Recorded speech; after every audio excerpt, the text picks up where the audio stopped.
According to the latest official figures, institutions in the region have received over £160 million in funding from the EU since 2014 through its Horizon 2020 programme.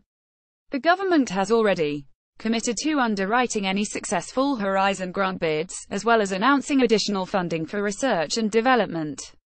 But responding to the new data, the Yorkshire MEP Richard Corbett, a supporter of the Open Britain campaign, accused ministers of providing too little information about their post-Brexit funding plans. These figures highlight exactly how vital EU funding is for our knowledge economy, he said. Crashing out of the EU without a deal would create a funding black hole for science and research in Yorkshire and the Humber, particularly for our universities and higher education institutions. The government still hasn't guaranteed remaining in EU science and research programs after Brexit, and they have provided precious little detail about what comes next if we don't.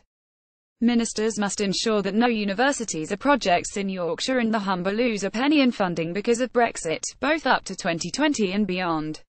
Figures released by the Department for Business, Energy and Skills Base this week show the University of Sheffield to be the region's biggest recipient of Horizon 2020 funding after securing £62 million. The University of Leeds has received £57 million, York £32 million and Hull £10 million.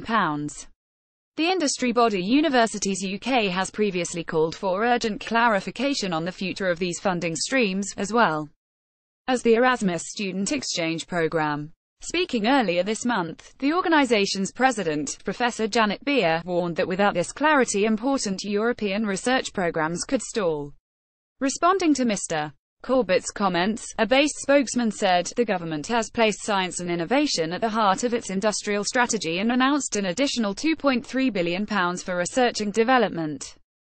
To ensure the UK's world-class scientists and researchers continue to play a pivotal role in global science, we have already committed to underwrite successful Horizon 2020 grant bids submitted before the UK's departure from the EU, and will discuss an ambitious science and innovation agreement with the EU to continue our successful partnership.